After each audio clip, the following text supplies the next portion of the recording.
I was standing there like a 14-year-old thinking, oh my God, I'm a middle-aged woman and I'm working with One Direction. You know, I'm still living my dream.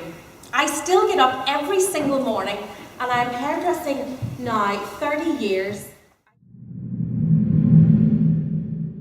I am nearly 20 years in business. I gave my entire youth to Airporter.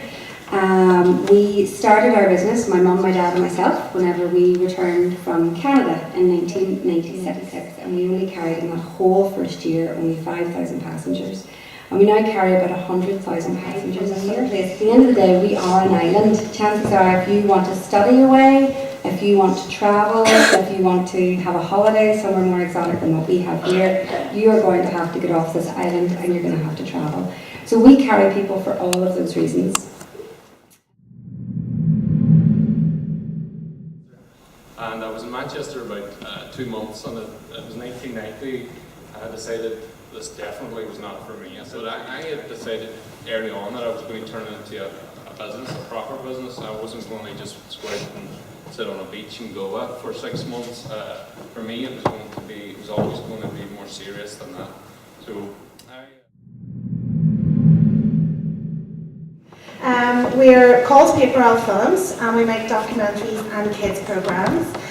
We're based in Hollywood, County Down, but I'm just back from Hollywood, California, where I was pitching to Netflix one of our shows. And we have a factory. And I think if you're really passionate about something and you go after it 100%, there's no way you fail. You just have to believe in your idea and go for it.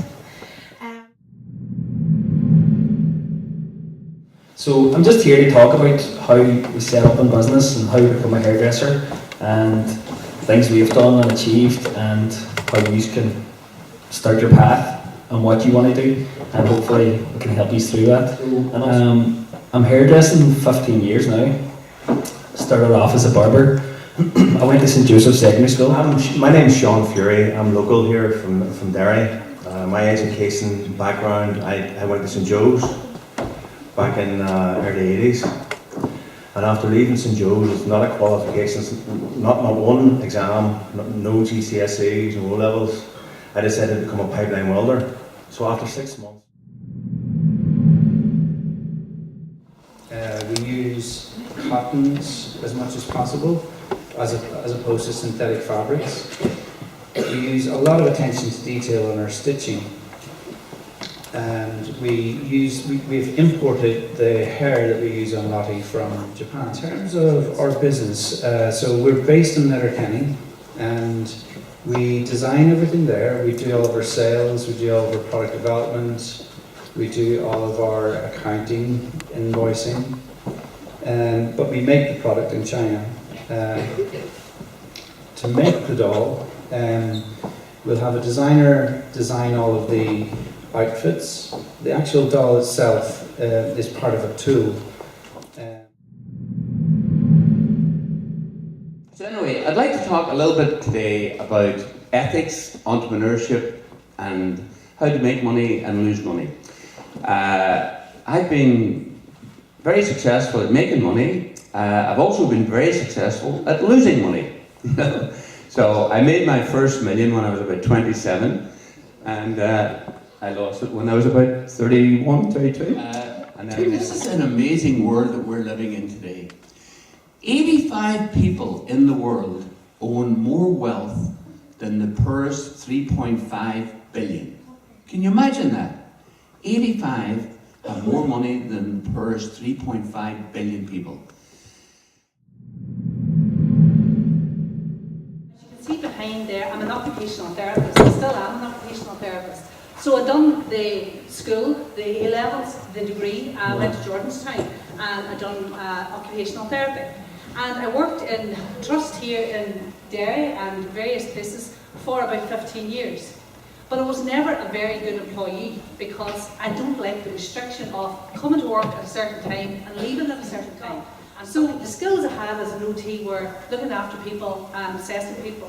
So I set up in Greysteel a unit down at the Vale Centre, and I filled this unit with equipment, chairs, wheelchairs, scooters, and I went out and I told people I'm an occupational therapist I will provide you with a proper assessment of your need, and I will get you the equipment you need, you know, if they want to buy it themselves. Closing because making cartoons is really, really expensive. So for the first series it cost €2.8 million to make 39 episodes of Pop and Rock. So we had to go to lots of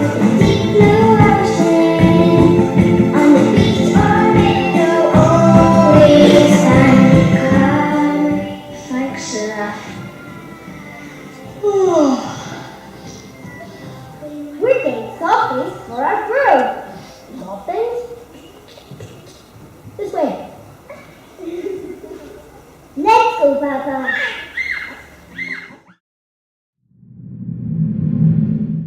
To lead to employment. Our big thing is that entrepreneurialism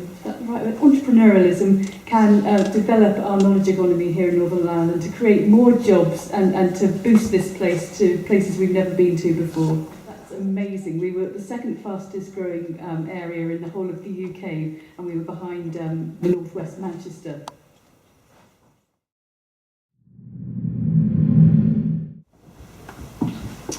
In business, just stick with it, you know. There's many times whenever you're starting your own business and some of the problems seem like maybe it's insurmountable, that it can't be conquered, but everything can be solved as long as you keep working and working and working. Just generally, as long as the business is viewed as a good business, you know, that people like it. That's probably the most rewarding thing, that it's viewed to be a positive thing. Yeah.